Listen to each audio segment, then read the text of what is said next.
2023, and the first committee is claims. I'd like to open claims. We have one item on the agenda, and we're going to need to discuss this item in executive session, so I'd like to call for a motion to go into executive session. So moved. Second, all in favor? Aye. Aye.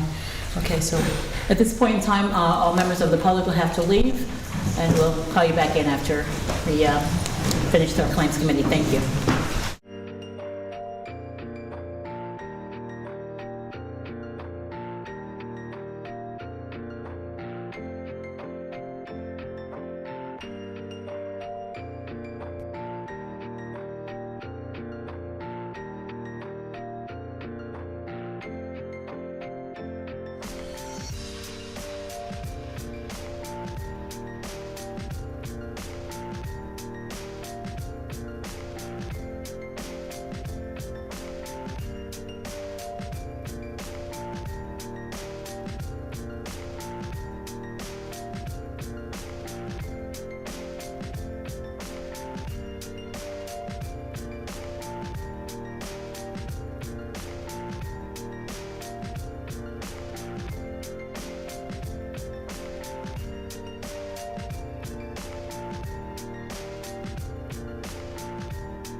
our last email, to figure out what the temperature of the town is in terms of whether they're going to allow that type of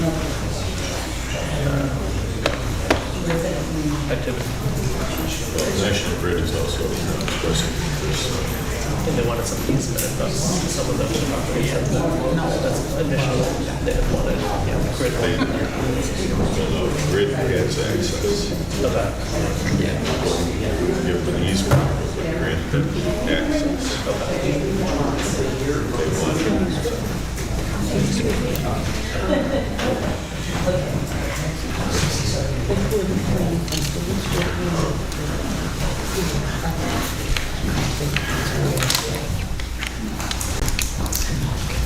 Next we have, are you ready, Jeremy? Yeah, we'll see. Okay.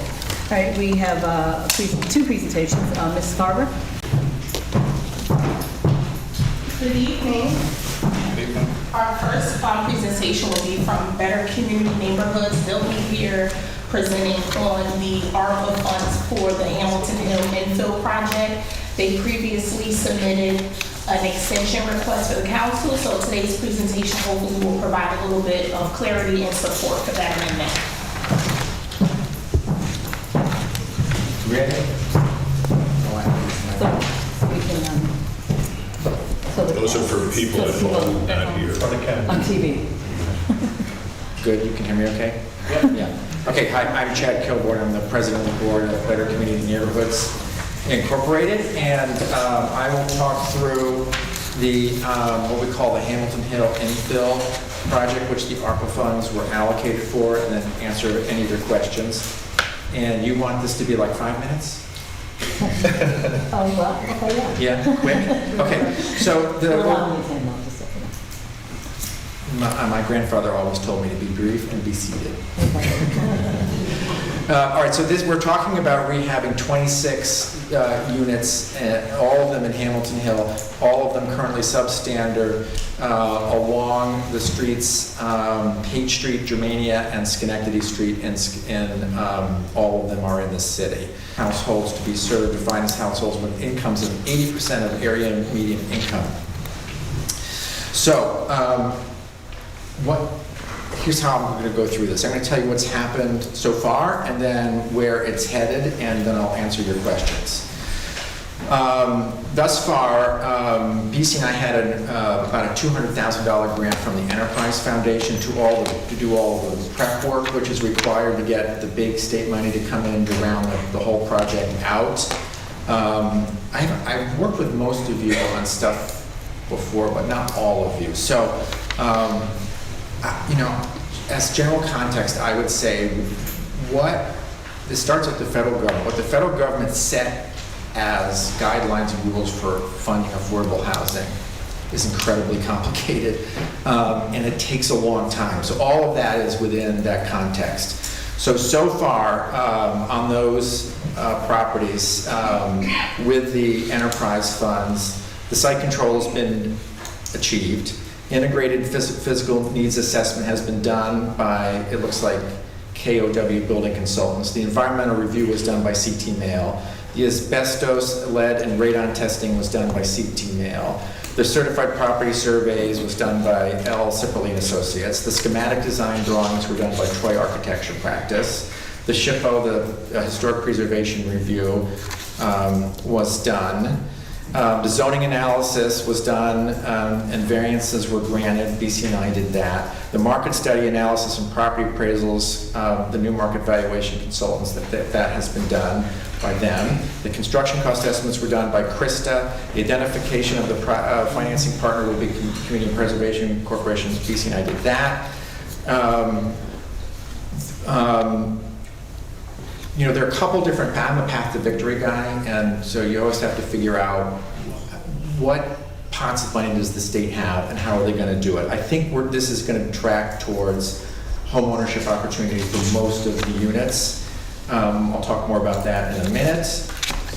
All right, so then the rest of this is all. That's the key stuff that you need to know. So the funding secured to date, the enterprise funds I mentioned it's $194,960 was that grant with a possibility for more. Community loan fund of $84,200, the ARPA funds from the city. Congressman Taco has advanced $750,000 in congressional funds pending a actual federal budget.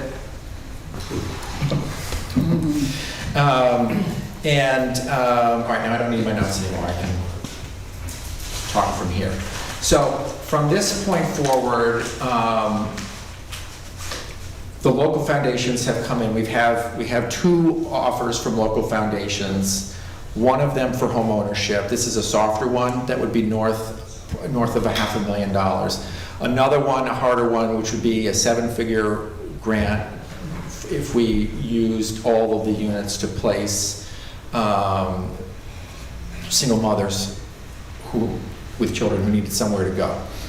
So this means we have, this is kind of, when you think back to how we got Boys and Girls Club done and Bethesda House funded, it was city, county working together with local foundations to identify a need, get the right not-for-profit involved, then allocate our resources strategically. The state loves that they come in. The state has said to us at this point, we like the basis of this, and a lot of you have worked with Darren Scott, who's the regional director of HCR for this part of the state.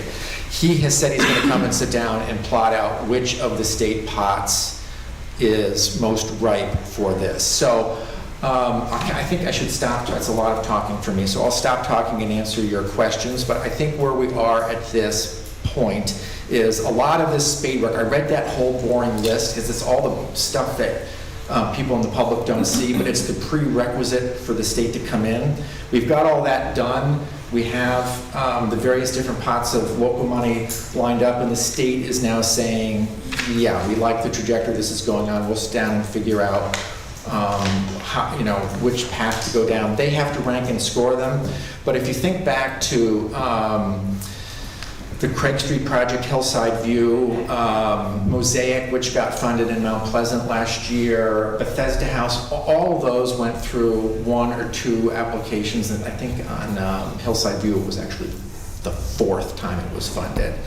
So I think where we are is the worst thing that can happen here is that maybe the state says apply here, we apply once, they don't fund it, but they say here's what you do to get the points to get it over the finish line.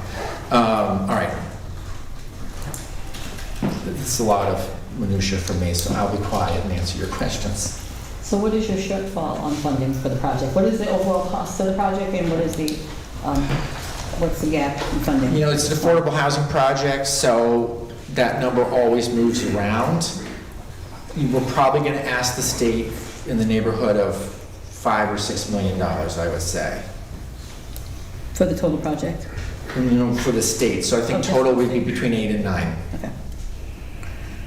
But I'm doing estimates because when you do these affordable housing things until the closing, there's no number. Okay. So when would you know about the state funding? It depends what route would they go. They have their own big RFP they're getting ready to put out with what they're calling home ARPA money. I actually think that's what they hired Kristen Diop to write. And they're like more than 6 months behind schedule on issuing it. So,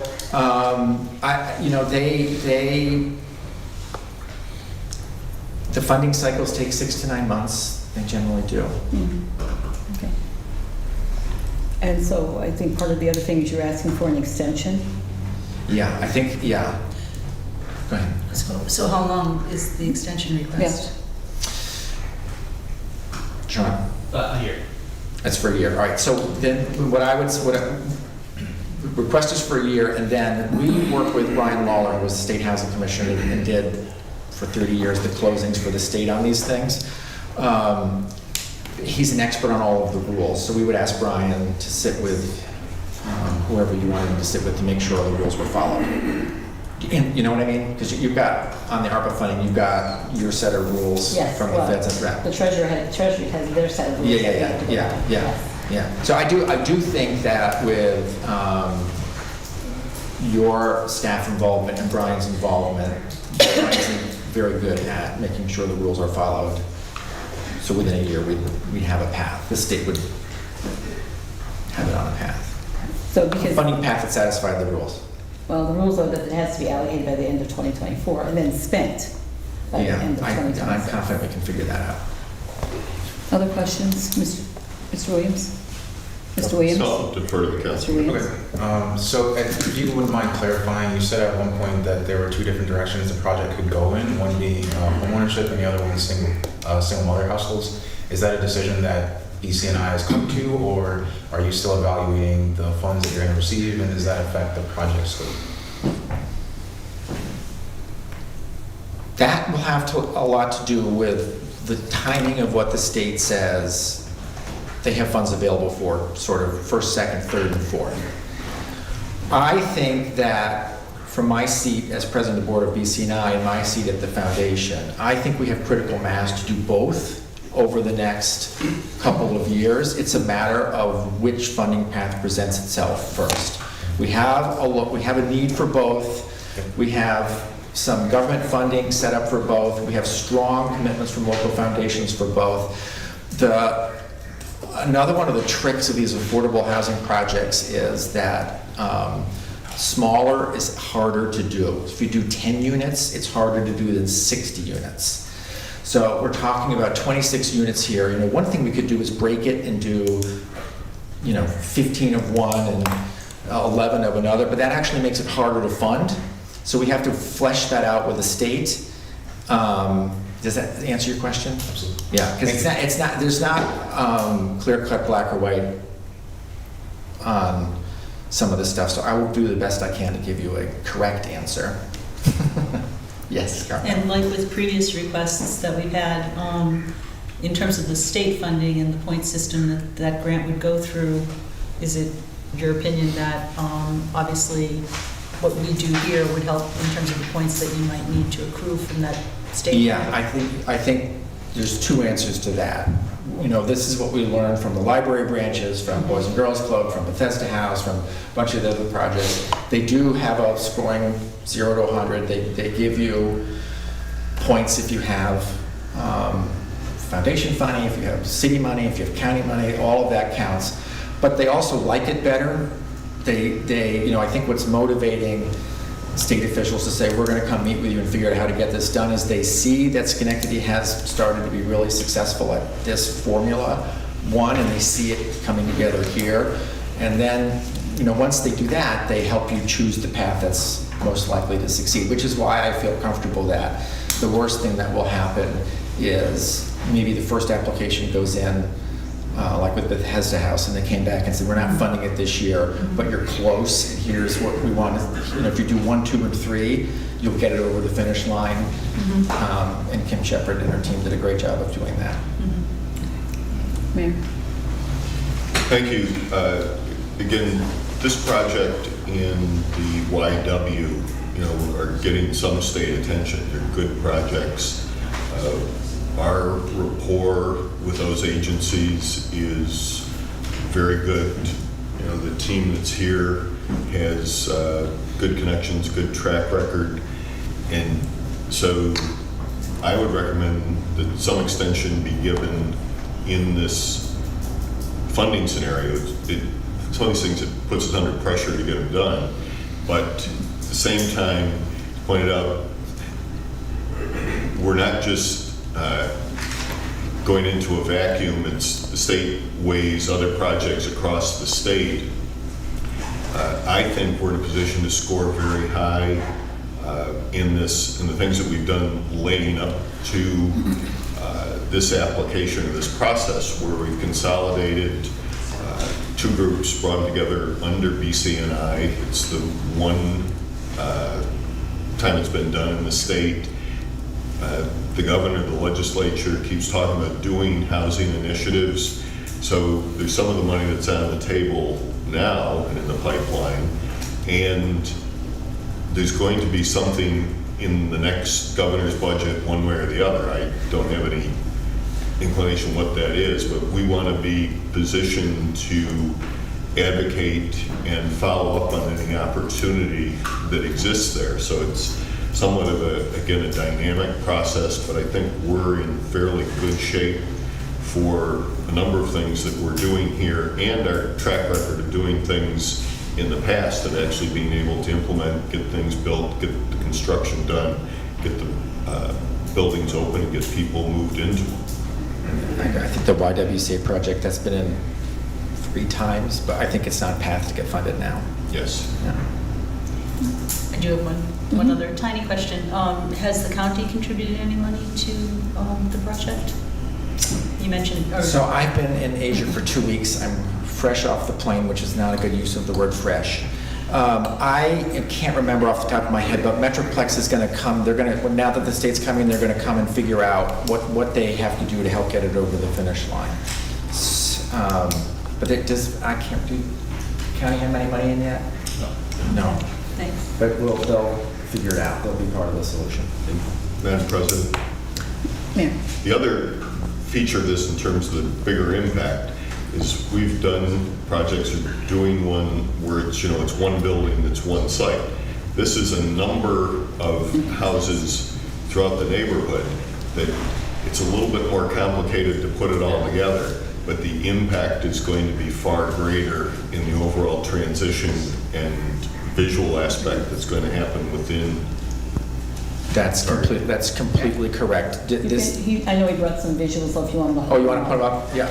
This is sort of what all the prep work has yielded. That's absolutely, that's correct. And just to pick up on the mayor's point, most cities, and this is New York State, right? And we have Brooklyn in it, we have the Bronx in it, we have Buffalo in it. Most cities, affordable housing is all about apartment buildings, and most of the programs are designed for that kind of construction. But for our city, it's very much about single and two-family homes and fixing up these houses that have been vacated or left empty. And so it does take a little longer to put the financing together. That is part of it. But the state recognizes that they're committed to it. We will figure it out. So here's a cluster here on Germania. There's a cluster on Schenectady Street and a cluster on Page. Okay. So this isn't all of them, this is just sampling? This is sampling, the pictures are just a This sampling? is just a sampling of the vacant. Okay. So the vacant and abandoned. Most of them are two-family houses. They appear. Most of them are two families. I think there's one single family. I kind of like that for home ownership opportunity for first-time home buyers, because if then the person who buys the house as a first-time home buyer, that is someone who is, for maybe the first time in generations, creating an opportunity for their family to generate savings and wealth that can be passed on. But if it's a two-family home and we do it right, the income they get from the other unit significantly helps make sure that they can keep those mortgage payments coming and stick through it, see it all the way through. And it would have an impact. That's another unique feature of this. Yeah. So right now I'm kind of cheering for the home ownership opportunities for this if the state can do it fast enough because of what I just said. So that is, I do have that question. Are you planning on keeping any of those properties and then renting them to people and BCNI remaining the owner of the property? I mean, if we go the home ownership route for these properties, no. If we go the route of developing them so that they are rented and they are rented for a targeted population, like, for example, single mothers who need a place to go, those would be rentals that BCNI would manage. And they would have like the eShy program would come in and fund some of that, and there would be an agreement with SCAP to provide the services. And the eShy money would pay for something like 65-75% of the rent. So, 2 paths. Okay. All right. Mr. Farley? So I guess I'm pretty excited about the ownership path. I'm sure that's probably a little more complicated from what I'm gathering what you're saying, but I definitely think that would be something that I would be more excited about as far as community impact. I know the federal guidelines for like low-income housing is a bit dated, and I'm just wondering, is the state's guidelines the same as the federal guidelines, and how much time do you have in that as far as that process? Like, I know that there have been I don't know when the last time they were updated, but last I looked, it didn't seem like it was really in line with kind of today's world numbers. I think we always have to follow the federal guidelines. You guys agree? Yeah. Federal guidelines trump the states. If the states want to do something, so I think that I think the federal guidelines you have to follow. They probably are out of date, even though my official position is our colleagues at the federal government are great Americans, and I support them. It really comes into play when you rent, because then the rents have to be set according to all those rules. When you do home ownership, it's less of an issue because you're qualifying people for mortgages and helping them get down payment assistance and then getting them the home, and then their payment is based on the mortgage. Very often those mortgage payments come out to be less than the rents do. So I agree with you. If we can figure out how to make the home ownership work, that would be great. But if we don't on this one, we'll figure it out on the next one. That's coming. The feds have set that as a policy priority. It's showing up in a lot of the grant programs where you get extra points to do it. So we'll see when the state comes if they say, yeah, you've got the 3 pots you can go for. The incentives are there for home ownership. Do it. They'll help us figure out how to get it done. And I hope we're getting to a point where the mayor referenced the YWCA project. I feel like that may be the turning point where we get to where Schenectady is now at a point where we know we can make these things happen. Even if it takes a few years, we have to be patient and persistent and push through it. Sometimes people get mad, there are temper tantrums, but we get around the corner where we know what projects we want to do, and it's just a matter of figuring out which one goes first, second, and third, and the state helps us make sure it happens. And our track record's pretty good. I mean, we won Elmore Avenue, we won Mosaic recently. They came back with a good plan on the YWCA. The SCAP campus looks like it's on a good track. The state's coming back and saying they like the direction this is going. So I think we can feel good about it. One more question. Yes. So taking too long. I'm sorry. It's good information. So I guess my question would be is what are some of the other? I mean, I'm sure that it depends on which path you would go down, but could you share like some of the other considerations being made as far as like outside of income, who would be your targeted population? And I'm asking that question just for clarity around like, are we looking at what are some of the other factors that are kind of calculations that are made to see like who this type of housing will be accessible to? Yeah, I mean the plain reality is, unfortunately, we have to react to what the funding streams tell us to do. Mm-hmm. So when we do things like Elmer Avenue or Renaissance Square or Mosaic, those projects are all tax credit projects, and tax credit projects by law have to be rentals, period. End of discussion. We don't have any choice. And so if you're going to do a conversion of a white elephant old school that's empty and it's going to be 60 units, you're kind of stuck with tax credits. There you are. That's a reason why I kind of agree with you. If we could go down the home ownership path here, that would be great, because this is an opportunity to do that, and we're not doing a tax credit project that prohibits it. In the case, we have groups like Young Parents United, Bethesda House. They tell us that we have a demographic need to deal with homeless on a bunch of levels, and so we do our best to try to get that. I mean, the Bethesda House project took 4 years in. It's probably longer than it should take, but we got it. Other communities didn't get it, and we did it because Bethesda House needed to double their capacity to house people coming out of the homeless sector. So I think for the young families that need somewhere to go, we know we have that need, and we will figure out one way or another how to do it. And we have already a couple of state commitments for Ishai to do that, and we have a local foundation ready to do that. And the state has already said, okay, then that's the Schenectady formula for success. We will help you figure it out. I'm sorry, I'm taking up too much of your time. I have one other question. So regarding the projects that you're doing, I'm assuming part of this will be doing the sidewalks that are around these properties, or will they? I think she's asking whether the sidewalks are included in the funding for this, and I don't know. I'm going to turn to the staff. Off the top of my head, I believe they are, but I can't be 100% sure, but I do believe that that was part of that.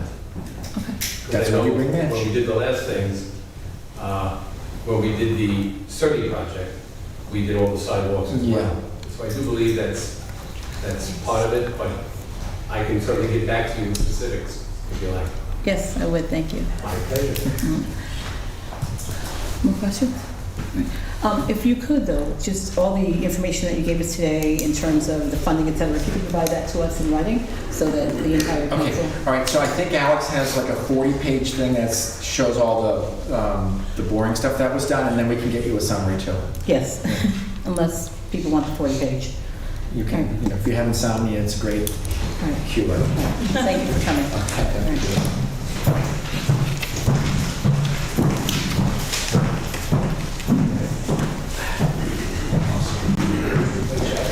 right. Our second presentation is the Cocoa House. We have the Executive Director, Real Vivas, with us.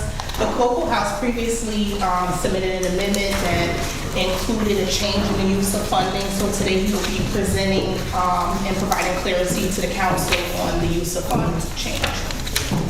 Thank you.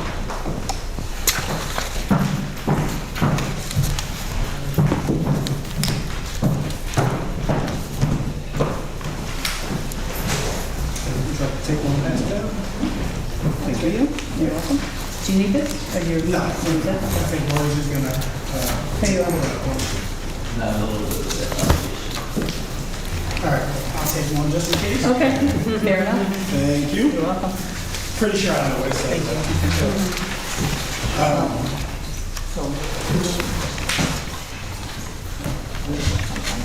Okay. Thank you. Hello, thank you guys. My name is William Rivas, I'm Executive Director of Cocoa House. And what you have in your hand is a brief presentation on the ARPA project. In the beginning, when we submitted, the purpose was we were looking to get the funding so that we could complete the purchase of extra property so that we could expand the program. In that time, what we were able to do with the help of the Metroplex, Community Land Bank, and the Muller Fund, and some other supporters, we were actually able to raise the money to complete the funding needed to execute our program, our project. So as of right now, the new Cocoa House Teen Empowerment Center at 867 Stanley Street, my old childhood home, is due to be completed on October 30th of this year. Interesting enough, you can stop right there. Is that tomorrow? Couple things, we're moving October to the 3rd. October 30th. Yes, so. You should get ready to be there. During this project, what we've learned is, in the very beginning, I had really lofty goals. My goal was to raise $250,000 and put it in the hands of the community through local contractors who would hire local workers, and they would train local youth. You know, that was my goal, the intent being to make sure that the funding for the project was going back directly to the community. And we did that. You know, we tried to go that route, and it was a task. I like to think that throughout this process, I learned a lot about development, contracts, and a lot of stuff I just really had no clue about. We've gone through 2 contractors. We're in our 3rd contractor right now, NPR locally. And as of right now, the front porch and the back porches have been completed and inspected. They both passed. As of right now, and you can kind of scroll down. These are the plans, the original plans for the project. So 20 years ago, Rachel had an idea of connecting both houses. When I took over Cocoa House 5 years ago, I looked at that and understood that that was going to be quite a task. So what we did was we decided to, next slide, please, to connect them through the porch. The reason why I thought this was a good idea was in understanding what that neighborhood used to be, specifically my house. I wanted to build something that would last for the youth in the community and would serve as an inspiration to the kids who attend Martin Luther King School and just youth who live in our community. You can go to the next slide, please. The next few slides are pictures of the process of where we're at. So that first slide you'll see is the very beginning 5 years ago. Those young men in blue shirts, those are seat centers. So keeping up with the theme that from the very beginning, my intent was to take this money raised and put it directly back into the hands of the community in training and funding and in jobs. That second slide, you see Union College students. Here you see Brian from the Seed Center. Again, as we're going through this process, there were 3 breaks in the project that really were out of our hands. One being COVID, which, you know, there was really nothing we could do. We did have to let go of a contractor because the work wasn't up to par. And in that process, we brought on this great group who, as you can see, the transition from the 3rd and 4th slides, you can see the project took shape literally overnight. All the siding was gone, all the roofing was gone, all brand new shingles. And as of right now, this last slide, you'll see this is the brand new porch and this is the inside as of this time last week.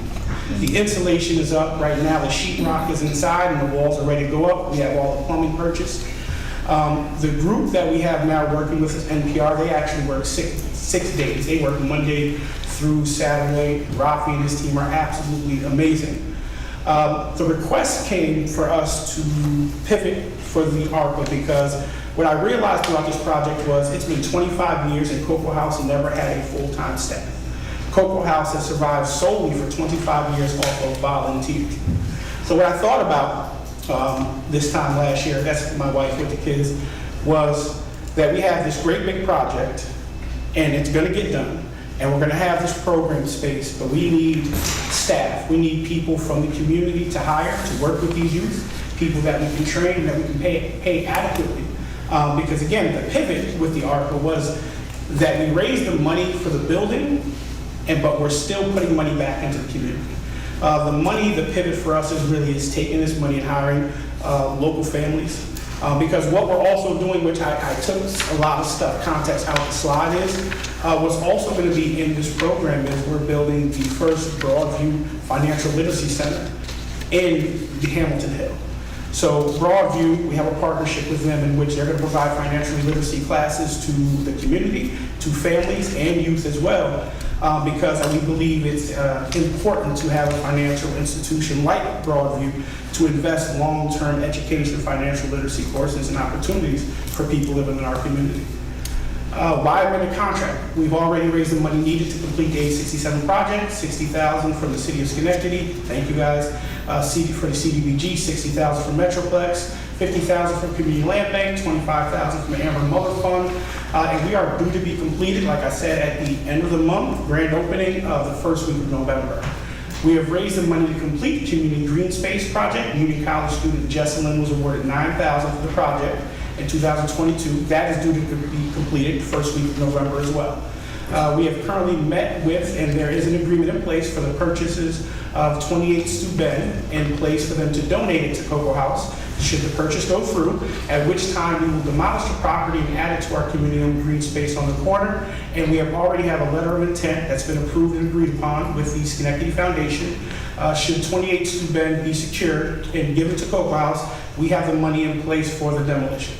At this time, our biggest need for the expansion of the program and the services we provide and want to continue to provide are staff to be on site and available to the youth and the families we serve on a regular basis. The reason being is for 20 years we have served younger kids. We have served a younger generation, and with the expansion, we're going to be working into a larger population, families, older youth, teens, and we want to make sure that we have services on site readily available for the people that we're going to be working with to have access to on a regular basis. So what does this look like? Increase in wages is so for 2023, we're going to spend $30,000 in wages. We're looking to increase that to $200,000. $70,000 for a full-time executive director, $50,000 for a part-time director, $30,000 for a program assistant, and $50,000 for program staff up to 2 and 3 part-time staff. Currently, $30,000 in wages, $15,000 in occupancy costs, $5,000 in program and direct costs, $20,000 in administrative expenses. We get a lot of support from the community. Union College is really great about helping us out with supplies, food and stuff for the program throughout the week. During the summertime, we have to raise the money to make sure we ensure that. Here's a nice long thank you list of everyone who's really been a part of this project for the last 5 years since I've been a part of it. And again, we would not be where we are at this point, at a point of completion and grand opening. And, you know, I'm thankful to say that this is actually going to get done, and I'm glad that you guys are all a part of it. Thank you. Wow. Any So, questions? well, first of all, let me just commend you on the work that you've completed. It's pretty substantial and admirable. And so, I mean, I know you sent me the one picture, but there's a lot more that's been done since then. So I want to just say kudos to you and everyone that worked with you to get this done and get it to this point. So thank you for that. And Maurice, if you could go back to the next slide, because I do have some questions right there. All right, so currently the 30,000 wages, I understand that. What is the 20,000 administrative expenses? Could you just explain what that really is? Yeah, we have services that we utilize, a lawyer, trainings, insurances, costs like that. Oh, okay. Okay. And so your initial ask from us was, from City Council was? I believe the original ask was 1.5 million over 5 years, and then it was adapted to 500,000. So you've lowered the request? Is that what you're saying? No, I didn't lower the request. Oh, okay. It was, when it was sent to us, it was lower. Oh, okay, okay, so 5,000 was what we allocated, gotcha. Okay. And so you're asking us to do, could you break it down over the years? Yes, so the way we looked at it is large amount the first year and gradually scale off. 200,000, 200,000, 100,000 the third year. The reason being, with our growing capacity, what we found is we have access to more grants and stuff outside the city of Schenectady because we're offering more programs.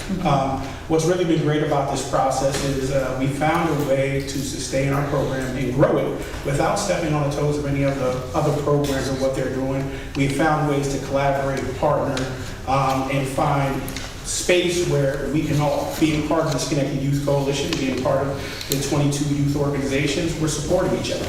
So we're not recreating a program that's going to take away from other programs. What we're finding is that we're all sustaining by, we're serving the same families, the same kids, but there are still some things that we can do differently and ways that we can work together. So by stepping into this niche, working with the older kids, what we're finding is there's a generation of youth who just for some reason, they just, you know, as many programs as we have, they tend to not go. Sometimes it's mental health, sometimes it's substance abuse, sometimes it's just poor decision making. So we have found a space where we can work with everyone to provide the best service possible. Thank you. Yes, ma'am. Go ahead. Go, Ms. Patrick. Go. Then- Okay, Yeah. sure. So first I want to echo President Porterfield's congratulatory words around what you've been able to accomplish thus far. I really would like to see more nonprofits not only, you know, make that type of investment to serve youth, but then when you kind of compound the fact that you're making an investment back into the community, that's something that I wish a lot more nonprofits did that model. So I just want to say that's really important as far as it speaks to sustainability. And if I'm understanding correctly, it's like this will not only help you serve the youth that you serve now, but you'll be able to kind of expand upon that, and also that, you know, influx of resources. Because I'm sure as being an executive director, you're doing a lot of different things, a lot of, you know, so you're saying it's part-time, but we all know, we'll work with you, we know that it's full-time, right? Yes, sir. So I imagine that you could see that expanding your ability to go after more funding, Yes. right? Your capacity to do so. So even within this, it's not, you know, there's some sustainability to that within itself. Okay, I just wanted to be clear about that. That was the goal long term. When we planned this was to, what we found was with Cocoa House, we have kids who age out and 6th, 7th grade. And then, you know, Boys and Girls Club's phenomenal. I think the great thing about the city of Schenectady, we don't lack for resources. But we always find those kids who find themselves kind of in between. So what we thought about in this process was, well, what if we can create job sustainability long term? We can take some of these kids, we can put them in a teen program, we can educate them on how to work with the younger kids. And again, you know, we have the summer youth program, we have all these different programs that we have the ability to work with. Let's create more opportunities for youth like myself, because again, without Rachel Graham, I'm not the executive director of Cocoa House. So if we could take more youth and more opportunities and more intentional investment long-term, we can create more opportunities to get some of these kids off these corners and do some phenomenal things in these programs. Because they can reach their friends better than we can. Ms. Patrick, you had a question? I do. So this, obviously, the ARPA funding from the city is completely about staffing and Yes. salaries. So what will be your capacity around, the programs? I mean, in Yeah. terms of, No, I'm glad you asked. So right now, with just volunteers, my wife who's sitting out in the hallway, prior to COVID, we were operating at full capacity, and that was 35 youth a day. Prior to COVID. Once COVID hit, of course, the numbers had to drop. And then after that, the school district opened up their after-school program Right. again, which kind of changed the dynamic again. And again, we're not in competition to serve the youth of our community. We're looking to come across and work with each other. So we partner with the school district, and we find local families who are in need. So this, with the team program opening up the way we have it set up, we have the capacity to take on another 30, 35 youth per day. and, so do you find that the 30 to 35 students per day are consistent, the same students, or are you seeing? No, different it's changed. Right now, we just opened up, first day was today, and I think we had, I believe our numbers were 10. But this is our first day opening up, and again, the school district is running, they have a school Yeah, they're bus doing 5 days a week, so, we're not looking to really compete with them, but we're looking to create a sustainable situation to reach those hard-to-reach youth, specifically, because we really feel like that's where we can do the most good. Anybody that wants to come to Cocoa House, of course, is welcome, and that's really where this situation was driven from, is because we had youth coming back 7th and 8th grade, and they had no program to go to because they got kicked out. And it's not because they're bad kids, but maybe the people at the other program didn't understand how to deal with them. We've been working with them for 4 or 5 years. Now what do? Do we turn the youth away? No, we intentionally create a space so that they can come back. Because that investment long-term, it keeps them out of trouble, and it keeps them engaged in the community work that we're doing.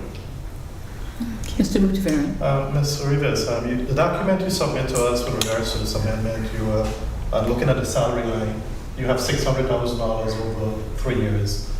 What are your plans to sustain it into the 4th year? What's our plan? Yes. Okay, so again, as we expect, it's cool, I was prepared for that. As we extend the program, what's been great is I've gone to a couple national conferences. The Geo Funders was one in Chicago, in which we met national funders who there's more money available, and I think that a lot of that was kind of what moved our innovation, right? We found that there's a lot of youth programs in the city of Schenectady, and we're all kind of all going to the Schenectady Foundation and to the city for the same money to serve really the same kids, which is not sustainable for you guys. It's not sustainable to the Schenectady Foundation. So in creating a new and innovative program, it allowed us to start to tap into some the National Mentorship Alliance, Mentor New York, in which, and we have some funders that are kind of waiting for this piece to get off the ground. So that was the big thing is we had some funders in place 2 years ago, but our timeline got pushed back because the project kind of didn't sustain. So because of that, we had to kind of pivot our approach and focus on getting the project done before we could start to ask some of our wealthy friends for money. So just a follow-up. So you mentioned that there are fundings out there. Yes. And you're going to be tapping into these agencies. Yes. Is it possible that you can send us a list of the agency that you are going to be working with in the future? Mr. Williams? Definitely, again, I think I appreciate the presentation and also the work that you're doing. I think it's safe to say that this project and what you've been able to achieve so far actually reflects the tenets of what our community is, working together more collaboratively and more effectively. So using and employing the Seed Center, which made me smile, and tapping into Union College, it's very, very good to hear. Definitely, I think the sustainability is a strong consideration. So the last thing we want to do is fund positions that are then going to be dissolved in the next year or two. My question resounded around, so if ever the ask came back to the city, do you have job descriptions just clearly outlining what the duties of each role are? Because in a year we are absolutely working on those now. The interesting thing about this, and City Council, you kind of alluded to this, is It was the hardest thing to not give an update on the progress and not put anything on social media, because I felt, in all honesty, I'm being honest, I felt like I let everyone down because the project got pushed back so many times. We had a lofty goal and we had a timeline set, and when we came into barrier after barrier, it was frustrating.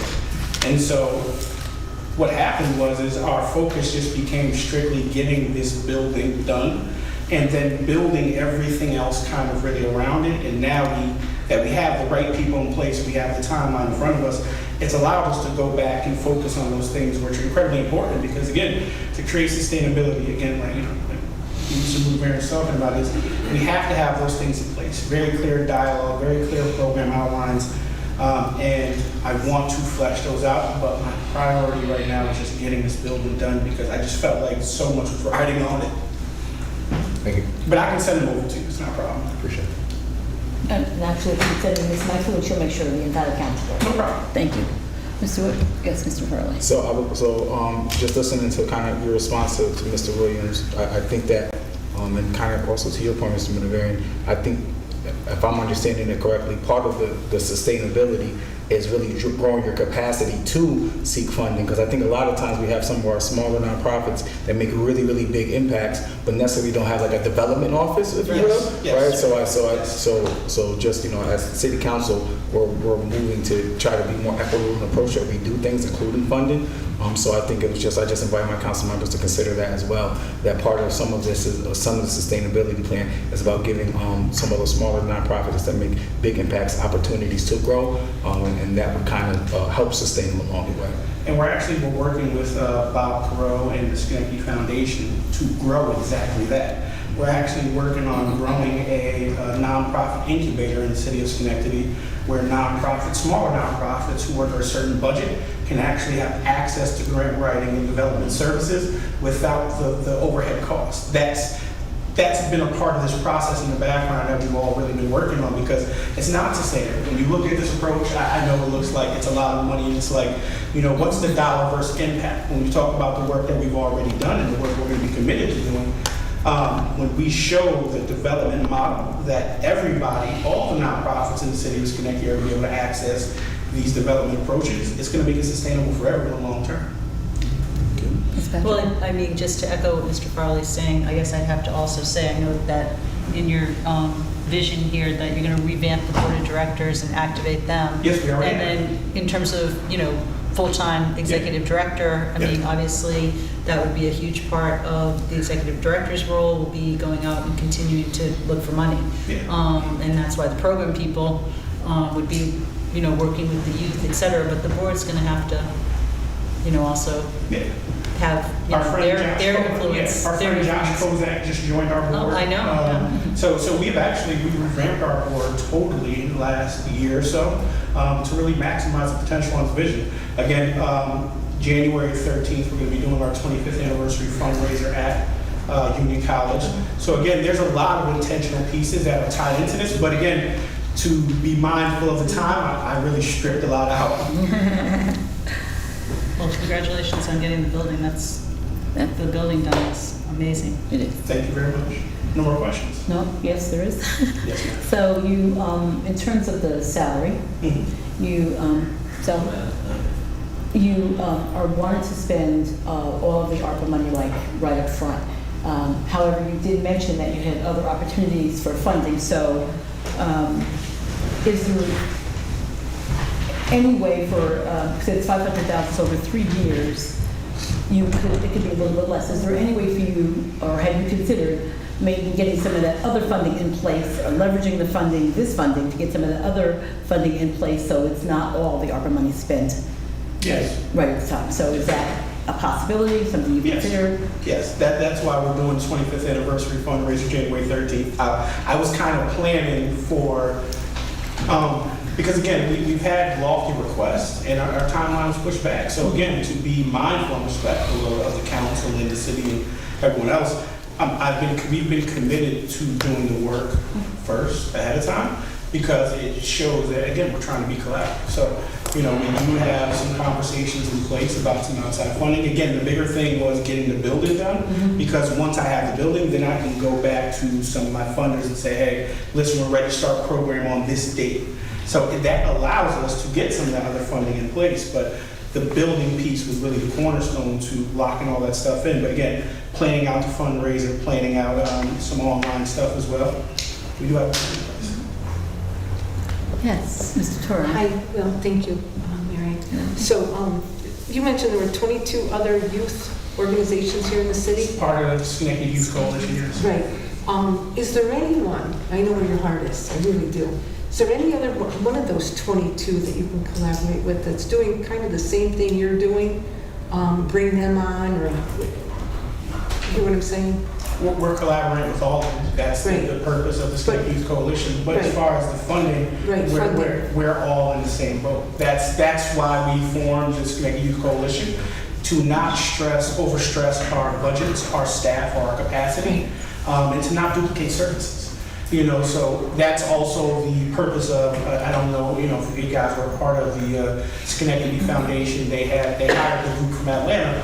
That was the feedback that came back, that we have all these organizations doing this great work and there's not enough funding for everyone. Right. So in creating this nonprofit incubator, the intention is so that we can actually shorten our budgets and extend our capacity by everybody having access to grant writers and development officers. That's the point. Because the truth is, no one can really sustain with the funding we're receiving. We're already doing the best we can. Absolutely. Other questions, comments? Anybody want any more information? So if you could just forward the information that was asked for today, and then you can move forward from there. So thank you very much for coming, and again, impressive the work that you have done in terms of revitalizing those buildings, which in turn revitalizes the neighborhood. So appreciate the work that you're doing. Thank you very much. Thank you.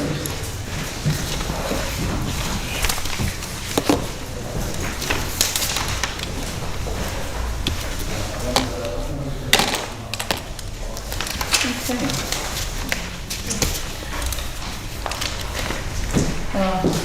Next committee is public safety. I'd like to call to order the Public Safety Committee. We have 5 items on the agenda tonight, first of which will be discussed by Chief Clifford. That is the opioid settlement funds. He's He actually, left. He's on a He's right call. here. Okay. So I guess we can say. here he is. He's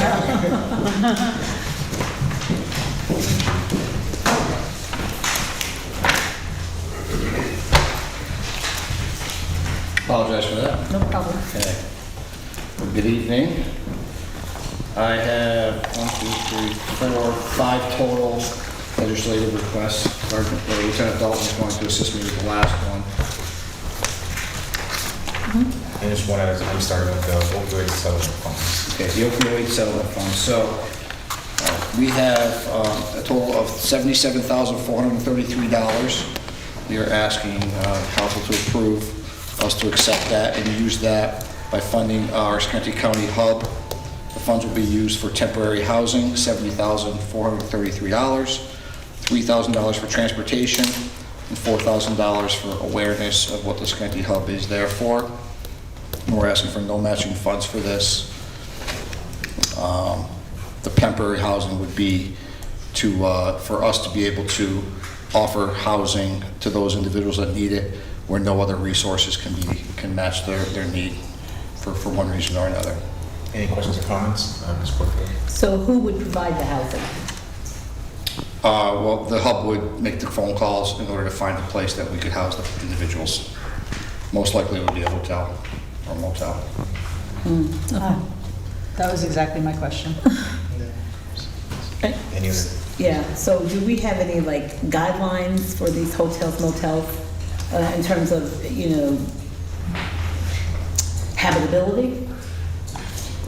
The Schenectady County was a part of the hub, and we would have them, they're the ones that would be making those phone calls, and they had the guidelines that they use through social services. It's simply, if they don't have the funding available for them at the time. So, Ms. Patrick? just as a follow-up, so it would be the same hotels that the county currently uses to house the folks at their housing? That's my understanding, right? Okay. Yeah, if that's going to be the case, is any chance we could have somebody look at these facilities? Because from all reports, they're not very nice, just to put it mildly. And quite frankly, if we're going to house people, it should at least be appropriate housing. And there's a lot of issues at these places. Could I ask what facility you're referencing? Some of the ones that are used, can't remember the names. Twins. Yeah, over on Imperial. State Street. State Street area. Well, Schenectady County does not use that facility. We use other ones, that other entities are using them, but we don't. I'll see if I can get some names and forward those on. So, so could you, if we're not using that, could you provide us with names that would be considered? Because Mr. Palomini does make a point that we hear about a lot, that some of the motels that people are asked, and we hear from the people who've been housed there. Some of the places they've been housed are just really not someplace they would want to live, but have no choice. Sure. So if we could find out where these places are, that would be awesome. I can get the list of the places that they use, yes. Thank you. Any other questions or comments? I move this. May I have a second? Second. All those in favor? Aye. Moving on to the next agenda item, the fiscal year 2023 State Homeland Security Grant Program. Okay, for this grant, it is the 2023 State Homeland Security Grant. This grant application is filed with the Capital District Urban Area Working Group, which represents Albany, Rensselaer, and Schenectady counties, both the city and the counties. They all have to agree on what to spend these funds for, and then the individual recipients can then choose what to purchase and how to allocate it. So for this 2023, our share of the funding is $201,831, and we plan to dedicate that money towards $165,233 for mobile computers, interoperable communications equipment, and cameras for physical security enhancements within the city, $21,598 for maintenance costs for geospatial software, which we use Esri, and $15,000 for training costs involved in active shooter and other mass incident training. This funding period is September 1st of 2023 to August 31st of 2026, and there's no city match. Any questions or comments? I move this. A second. Oh, sorry. There's a question, sorry. Yeah. So could you talked about the cameras, because there's a lot of, like, the county does a camera project, and so what part of cameras would this be used towards? It varies. I believe last year, one of the cameras we purchased was one of our mobile trailer cameras, so that gives us the flexibility to move it around. There's other times that we use these funds to put a camera that we add to the county system for a problem area that we find that there's a need for them. Then we're also researching the ability to put covert cameras in for the higher need areas.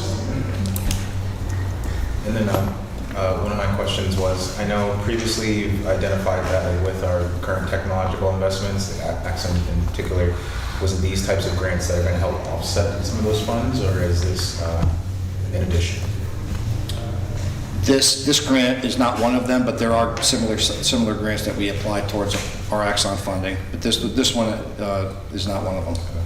Any other questions or comments? May I have a motion?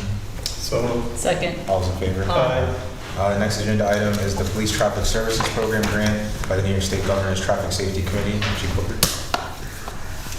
This grant is another yearly grant that we received for 2023 is $46,000.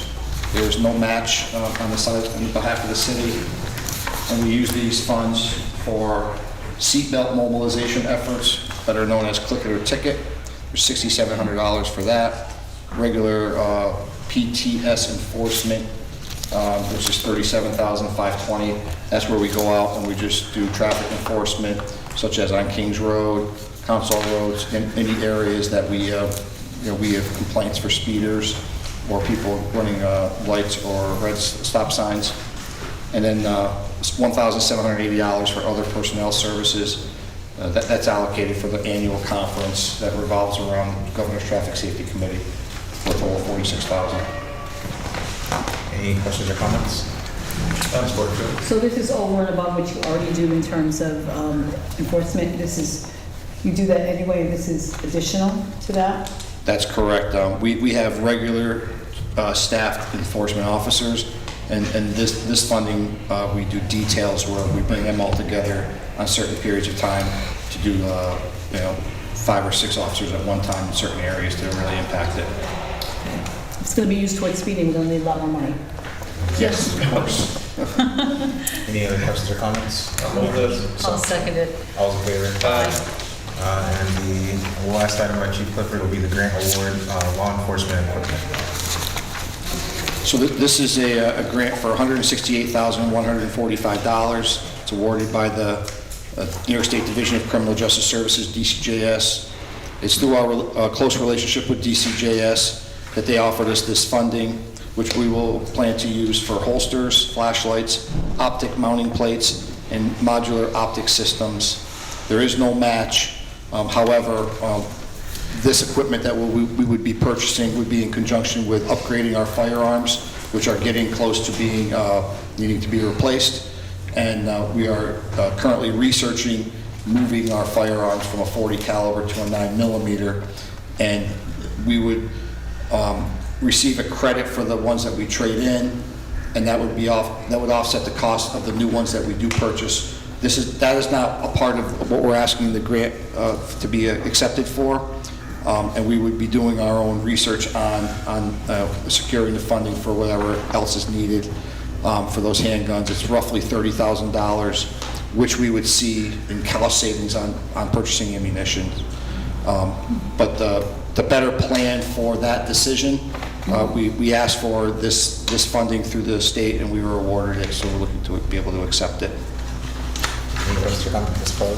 You said, what's a modular optic unit? So this is new technology that exists now, where the officer who is using the firearm looks through an optic, and they're able to actually see their target better where they're shooting to. It becomes much more accurate and have a less, through training, you end up needing to shoot less in order to eliminate the threat. Any other questions or comments?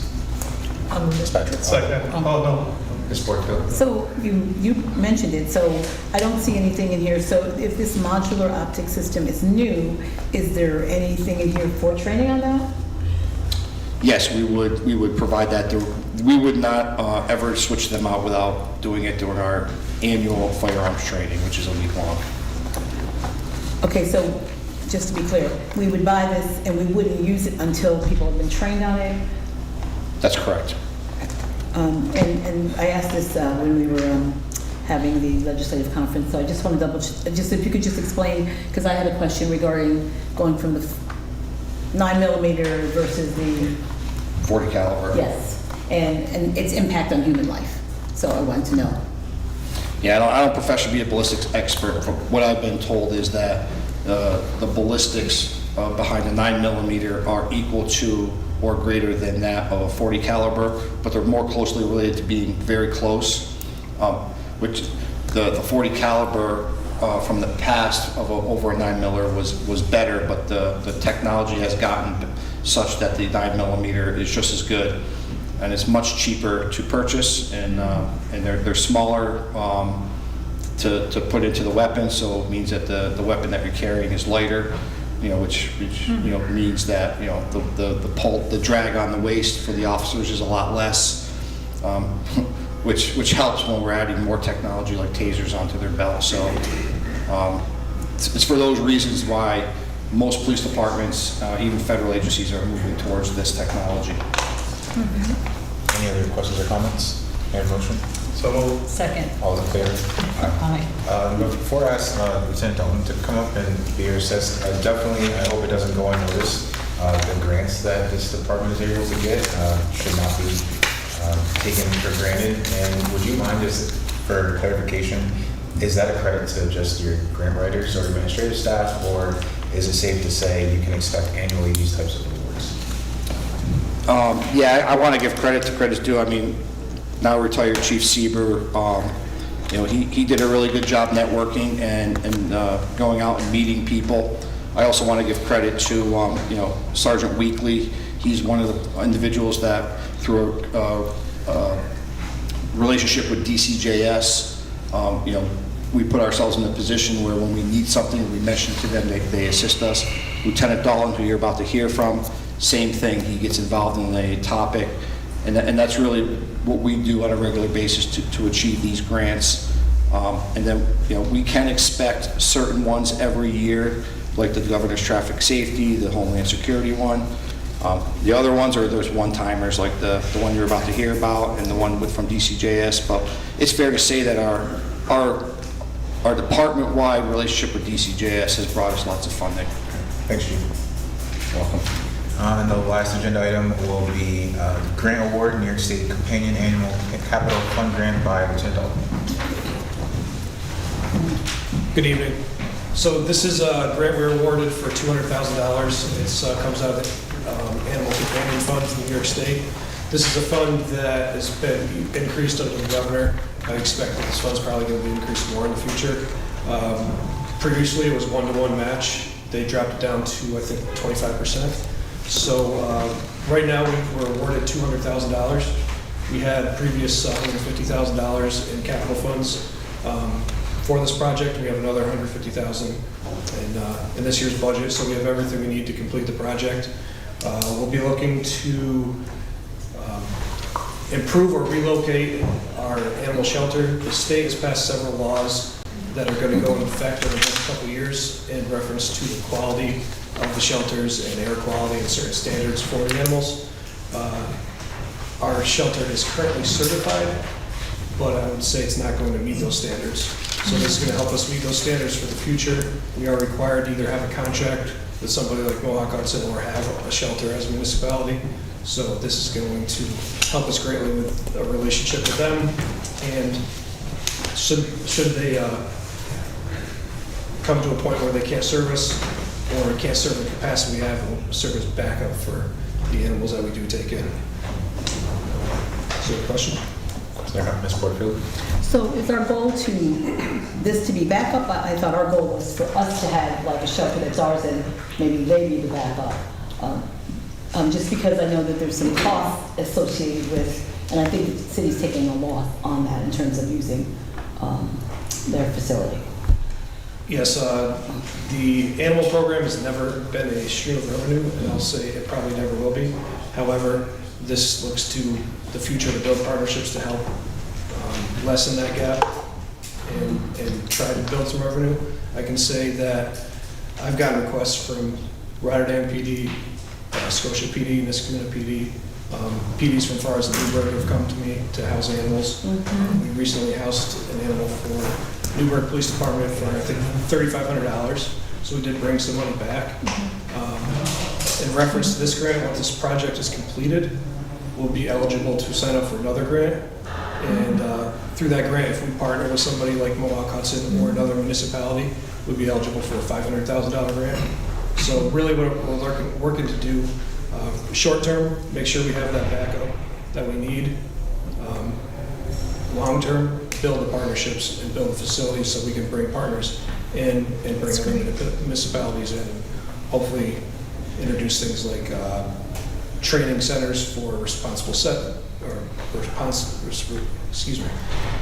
responsible pet ownership programs and rabies clinics and stuff like that at the site.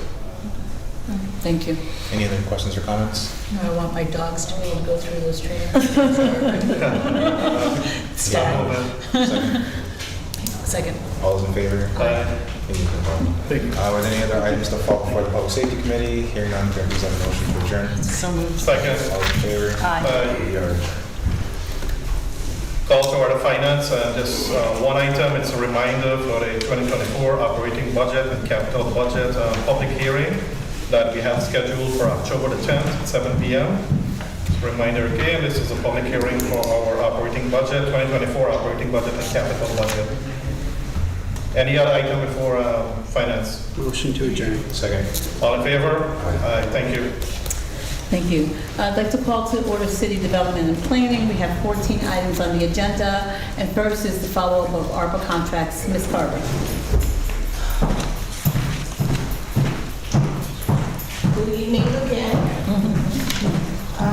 When I last reported to council, I just did a bird's eye view on the things that we were waiting for. So today I have a complete list as previously promised. In contract, we have the YWCA Critical Needs, Safe House, Bethesda House, the Schenectady Foundation, SICM, BCNI Foreclosure Prevention, and BCNI Owner Occupied Rehab.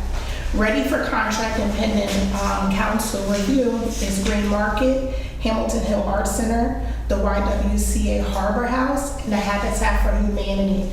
Currently still awaiting some, not all of the pre-contract documents that are required is the Boys and Girls Club, the Miracle on Craig Street, Cocoa House, Electric City Barn, SCAT, Schenectady Kiwanis Club, Dury, and Empowerment Center. We have been making significant progress though since the last time I reported. We were able to get 3 of our sub-recipients in full contract. Other questions? I'd like to know specifically what are you needing from the council on the I think it's 4 that you said you needed something from the council? Well, I got it. It was just a follow-up on the ones that requested the amendment and didn't hear anything. Okay. So BCNI for the extension, the Cocoa House, and the other ones, they're just missing standard documents, proof of insurance. Some budgets are missing. The abstract is missing, so minor things. But everybody I've been able to make contact with and follow up on Anthony's letter previously sent to get the documents. So you're not really waiting anything because we moved on the things that you needed to move Yes. on. We heard from 2 organizations tonight. Yes. Okay. One of the ones that I was waiting to move on was SCAT, but, so, yeah, we're all set. Other questions or any? Thank you. Thank you. And just, in terms of ARPA, we heard from a couple of organizations tonight, so we're going to be waiting for their documents, and then we're going to have to discuss whether we grant those extensions and those change of use of funds, because there were some questions that were asked that were not answered tonight, so I think we have to wait for that in order to make those decisions. Okay, the item number 2 is being pulled. It was, this is actually a sign that's on private property, and so therefore the city does not have to issue a permit. Item number 3, the update for zoning for cannabis dispensaries and smoke and vape shops. I know a number of the council members, I'm not sure if everyone had an opportunity to speak to our corporation council, and so at this time, I'd just like to hear where we are with that. Sure. First, I'd like to thank everybody who's come in and spoken with either me or Mr. Marnie about what you envision for this zoning district. Obviously, we're dealing with 7 council people with generally 7 ways of approaching it. But I appreciate everybody's patience in dealing with this. I'm going to turn it over to Mr. Marnie, who has worked on this quite a bit more. I think he has a handout to give you all a sense of what presumably you have envisioned, and we can discuss it further, obviously.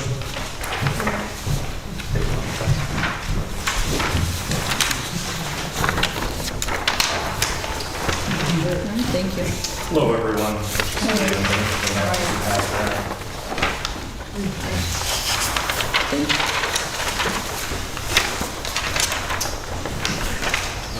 So what we've prepared with development in front of you is a proposed overlay zone for the adult uses that would include the cannabis uses and smoke and vape shop uses and consumption uses. We did have an opportunity to meet with many of you and receive the feedback, and based off of that feedback, Christine and Jack in development worked on this map so we could get this out today and begin having that conversation. Largely, I guess I would kind of refer to this as the commercial T of Schenectady, which includes State Street, the majority of State Street, with the exception of a small residential zone down in the middle. Of course, Erie Boulevard, the casino development, and Broadway as well. Based off of the feedback that was received from many of the council members, we did remove many of the neighborhood retail districts that were previously proposed. So you'll note that a lot of the area that has been selected due to it doesn't have a substantial impact on the residential areas. With that, this is just a working map. As far as the rest of the zoning is concerned, I know Christine and I spoke a lot with the folks that came through and met with us about kind of what the framework for that zoning ordinance would look like. So we do have a skeleton that we're working on, and we'll start fleshing out a draft so that we can get that circulated as well. That will take a little bit of time for us to do, though that is a heavier lift. I would say probably about a month for us to be able to put a draft together. I just want to piggyback on that. I recognize that there are some areas on this map that may be more sensitive in terms of the businesses that are there. That, this is obviously the first draft that you're seeing of a map. For example, there was concern from at least one council person about new choices and allowing cannabis dispensary and or a smoke shop close to new choices. So again, I don't know if that was actually covered. It looks like it may be green or red on here rather. So that's something obviously that we certainly want to take a look at. There may be other areas in here where you find it to be more sensitive because of another business that's there. Obviously, you're still going to have to work within the other regulations that come with the overlay, plus also those regulations that the state has set forth for cannabis dispensaries and lounges. Mr. Williams, do you have a question? Yeah, thank you for your work, Mr. Marnie. Definitely appreciate this visual. I want to direct our attention to that one area that's on Upper Union Street. Is the reason for that inclusion just to encapsulate the current business that's there? So that is the Upper Union Street commercial corridor. So there is already a business there. That would be one proposed area because it is largely commercial. These would be permitted uses. Obviously, there is footage restrictions already imposed for the cannabis uses by the state, and then we'd be looking to impose similar footage restrictions for the vape shop and the smoke shop uses as well. So there would be a limitation to the number of businesses that would be able to go in that district, but it is being proposed that it's a permitted use there. And there's a follow-up question. If we did remove that corridor, that wouldn't prohibit their continued business. That would allow us to, if they were ever to close business, unfortunately, there would not be a replacement in that area, correct? Correct. If it was not permitted in the Upper Union Street district, it would become a pre-existing non-conforming use. And unless the council chose to amortize pre-existing non-conforming uses, they would be permitted to continue as long as they don't discontinue. Thank you. Mr. Bellamy? Can you send us a version electronic version so we can kind of see the streets? Yes, we do have a PDF version we can circulate, and we could probably cut off Niskayuna and Rotterdam to tighten it up a little bit, but it's just a very large map to try to get the whole thing on one piece of paper. The PDF, you can zoom in and see parcel detail. Oh, good. So Mr. Colvin did mention the area around New Choices, but then we have another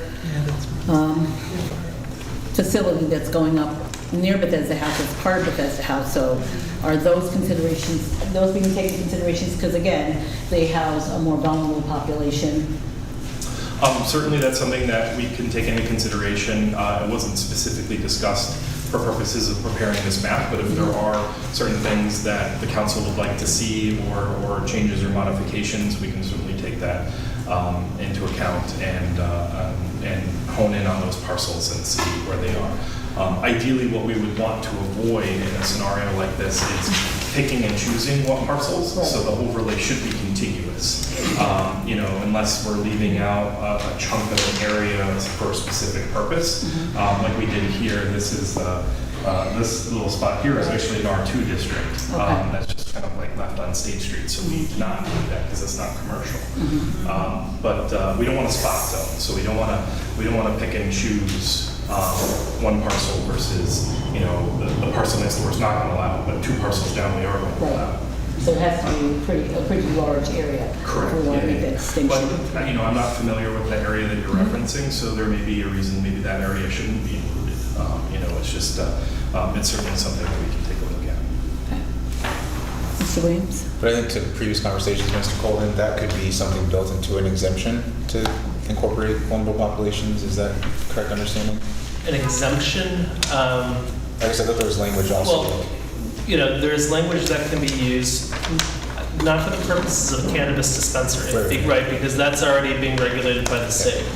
But as it applies to the smoke shops and vape shops, the city council can certainly set up, you know, a number of feet away from another smoke shop, vape shop, or some type of, you know, a school or a rehabilitation facility or something along those lines for those non-cannabis related shops that would be regulated over this overlay district. Thank you. Anything else anybody want to have them consider, look into while we're moving ahead on this? I'm sorry. Is there anything further that you would like to see as we're moving forward on this? Except getting the PDF so that we can see? So we can see. Well, thank you very much. And so you said within a month, then you would be able to... Yep, our goal is to have a solid written draft of the actual ordinance itself within a month, so that we can move forward with that process, because that's going to be the meat and potatoes of what we do here, the overlay. The map is actually a small piece. It's a good picture. Well, thank you. I'm glad we're moving ahead. Thank you very much. Sure. And if I can add on to that, the map is still something, obviously, as Mr. Marty indicated, we're going to work on the language for what this overlay, what the requirements will be. But this map is still something that, you know, will be modified over time as you provide us with additional feedback on, you know, your thoughts as a council on what you want and what you don't want, areas that you think might be more sensitive to having these types of businesses there, versus other areas that maybe we did not highlight in red where you think it would be ripe to allow these types of businesses. So obviously we continue to welcome the comments from the city council so that we can make your visions a reality for this purpose. Thank you. Thank you. So item number 4 is the discussion regarding the 6-month moratorium on the submission and processing of building permits, etc., for smoke shops, vape shops, tobacco or vape consumption businesses. And we did send for an opinion from the county planning commission, and everybody got that.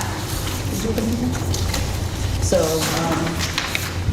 we just take a look at that and further discussion on this particular item.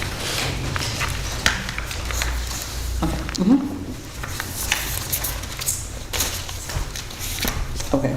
So this point in time, there's no discussion of what we received from the county.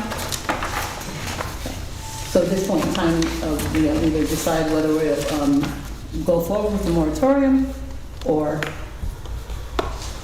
not. Mr. Just a follow-up with regards to our last conversation and the update you received from Mayor McCarthy regarding to the enforcement. Talking to the mayor this afternoon, and with 4 additional shops submit applications. So in total, there's a significant amount of shops are submitting their application to come in compliance. So as I said before, I mean, the enforcement is going on. Let's look at what's happening and allow these businesses to come in compliance.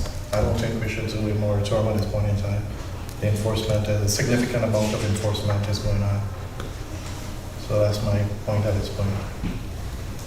Can I just ask a point of clarification? You mean 4 shops that are coming into compliance that are already No. started, or are you saying there's going to be No. 4 new shops that? Based on the last report that we received Yeah. 2 weeks ago, there are 4 more certificate of use application was Okay. submitted based on the RT. So they're existing already, but they did not have their work paperwork in That's process? correct. That's So what- that's all I was- based on what the notes that you have here, there are 4 more should be updated here. Okay. So, yes, Mr. Toro? So they're just, originally, they were just opening without compliance from the city, like popping up. That was one of the main reasons, so I wanted a moratorium to put a halt on them, so we would know if one opened up, but, you know. Yeah. So, So, and I did find 3 that weren't on the list that the mayor had issued, so I can pass That's those quite off. possible. They're, Right. again, they They're popped up all over. for, Yeah. Naeem's been out with the Right, I staff trying to can send follow. those to Naeem. One was on Michigan Avenue, one was on Broadway. I can't recall where the third one is. But I mean, I think there's 3 on Broadway already, but I did check them off to the list, so. Okay. But again, they're just popping up wherever they want to pop up for whatever reason. so did you forward those that you found? Yeah, You already did? no, I will, to Naeem. So they could have been existing and we just didn't, we Well, they didn't weren't know? on the list, Right. correct. Okay. Mr. Williams? So I think one of my comments is that's one assumption. I think would also, I think I would infer from them coming into compliance is maybe they were unaware. And I think that as we deal with the community, I think having people that are actively working towards once they've been identified. So I can respect that the enforcement seems to be working at this present time with 4 coming back into, I guess, good standings. But definitely, I think if there is a company that is not being responsive, I think that would be a blatant indication of just not wanting to follow the appropriate local laws. Mr. Bellamy? Yep, just given our previous discussion, we're moving forward on zoning anyway. It's going to be relatively quick to do this.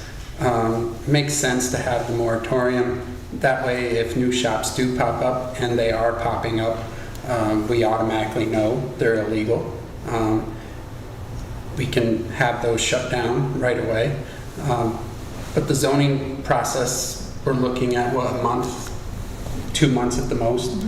That if there's a shop that's existing, looking to do something to get their selves in compliance, that doesn't impact them. So we can move forward with the moratorium, stop it, get the zoning in place, help the enforcement aspect. Yes, there's enforcement going on, but new shops are popping up. Just makes sense to do the moratorium for the few months until we get the zoning in place. So I just want to, Mr. Folder, if you could clarify this for me. If there's a shop that's currently open but not in compliance, and we move forward with this, what happens to that shop? If they're not in compliance, then, correct, then, and they continue to open after a moratorium has been passed, they will be in violation of the moratorium, and they could potentially be cited, and we can seek conjunctive relief to essentially shut them down during the period of the moratorium. That's what I wanted to know, because then that does not allow them to come in compliance. I meant they could get their paperwork in if they know we're doing a moratorium, they could at least start that process. And there's a catch-all language, I'm sorry. I'm sorry, Mr. Golden? There's a catch-all language in the moratorium where somebody could potentially make an application to the city council to explain some type of hardship. What should be said about that hardship is just the failure to, to be in compliance and having been open without, having been in compliance is not a hardship. So it would have to be, really some extenuating circumstance that the council sees just and fit to allow. Mr. Mr. Cooling, I know this application will be turning over to your office. Is there an update on the application that you have received today? I could go and take a look offhand. I don't know. I don't have an answer for you. I'd have to take a look to see where everything stands. Because I don't think I have that. I don't think so. Can you please have a copy of this? Maybe you're going to get an update for us sometime this week. Yes. Okay. Anticipate there will be. Okay. Any further discussion? So at this point in time, we have to, the motion is going to be before us whether we move forward with the moratorium or continue with the enforcement and allowing people to come into compliance. That is my position, so allow the enforcement so work itself out. So you're not in favor of moving forward with the moratorium? That is correct. I feel the same way. Okay. Okay, well, then we're not going to be able to, we'll not be moving forward with the moratorium, but we'll be continuing with the enforcement. Thank you. Yes? As a point of clarification, so does that cease the moratorium? Is it in a pause status? We never voted it through, so it never started. Thank you. You're welcome. All right, so item number 5 is to discuss the process of handling the outstanding accounts from SLDC. As you remember, I brought this forward before because there was a resolution that was passed in 2013, I believe, that the language in it made it sound as though the administration of it was in the hands of the city council.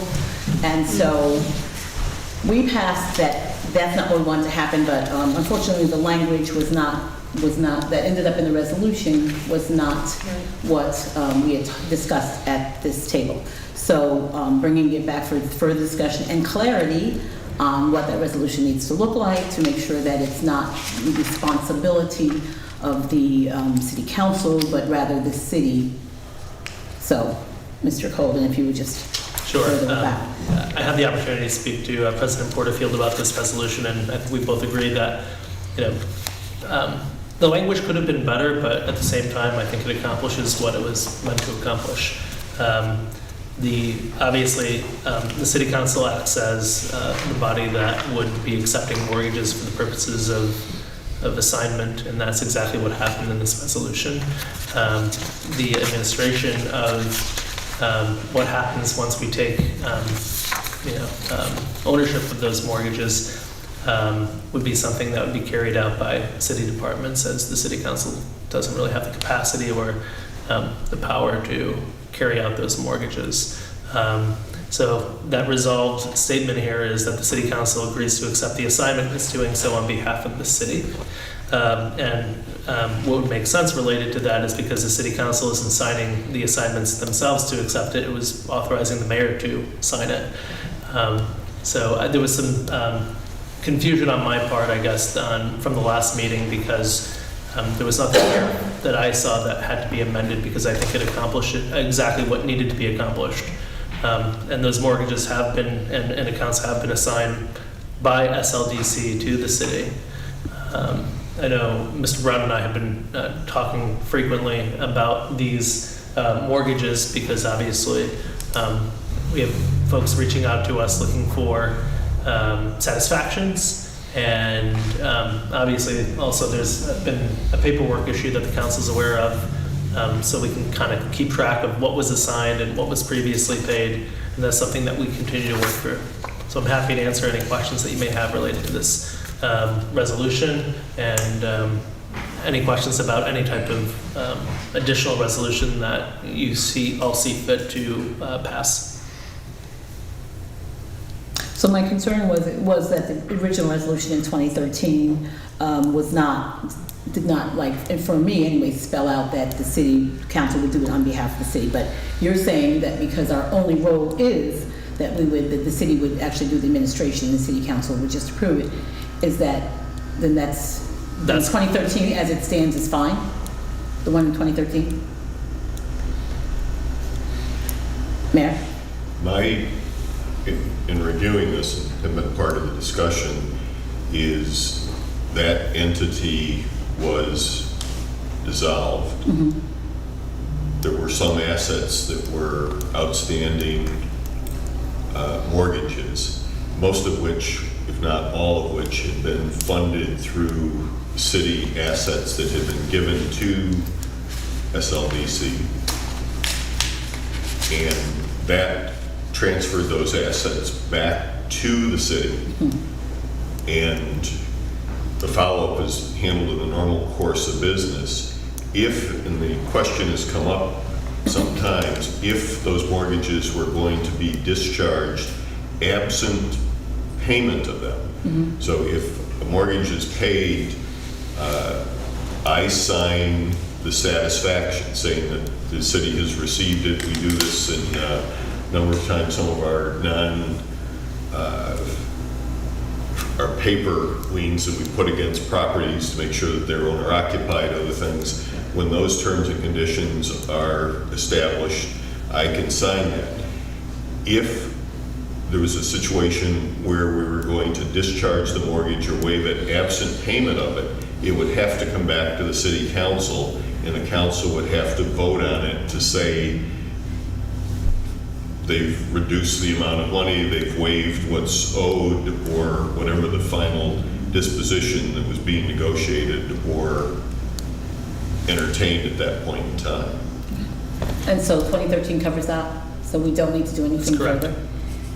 Is that what you're? Yes. Okay. All right, that answers that, so we don't have to need to do that. All right. Okay. Just before we... Yes. The last time we discussed this, we asked for a list of the outstanding mortgages. Did we receive that? So that seems like to be something that's hard to find.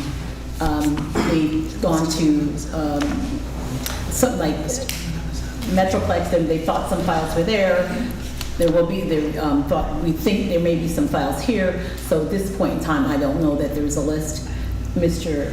Brown, would you like to speak to that?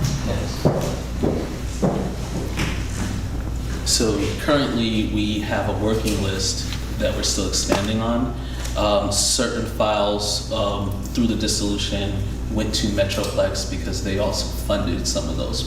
So the ones that the city funded, most of those all came to the city. So we're still working on getting a complete list so that we can send you a complete one instead of like 3 versions of them. Okay. Did you have a time frame on the complete list? I would say that I should be able to provide you an update within maybe 2 more cycles at minimum. A month. Got it. All right, thank you. Thank you. So is there any further discussion around this SLBC? Okay, thank you. Item number 6 is a reminder that there will be a public hearing regarding amending 248-18 of the city code to designate J Street from Liberty Street to Union a 2-way. And the public hearing will be on October 10th. Here it says the 9th, but none of us will be here on the 9th. It's a day off. So on October 10th is when the public hearing will be. Want to come early? Okay. All right, item number 7 is a ceremonial resolution for Hart's Family Cleaners. Ms. DeToro. Yes, so I'd like to put that forward, do some research. I have already talked to Sue and gotten a whole bunch of stuff together on the cleaners. They're retiring after 25 years in service. Vital part of Upper Union Street, and so we're going to present that at a later time. So it would not be at this council meeting? It will not. Okay, later time. Okay. Need a motion? So moved. Second. All's in favor? Aye. Thank you. Item number 8 is a ceremonial resolution recognizing October as Domestic Violence Awareness Month. Ms. Patrick. Yes, so October is Domestic Violence Awareness Month, and I'd like to bring forth a ceremonial resolution so that we bring this issue and the services that are being provided in our community to the public's attention. I'll entertain a motion. So moved. Second? Second? All's in favor? Aye. Thank you. Item number 9 is a ceremonial resolution for Schenectady Hardware and Electric. They are celebrating their 100th year anniversary, and actually their event is on the 5th, so we won't be able to pass it before that. However, having a centennial anniversary is pretty significant, so I would like the city council to be able to present the resolution. So moved. Second. All's in favor? Aye. Thank you. Item number 10, a ceremonial resolution for Italian American Heritage Month. Mr. Palomini.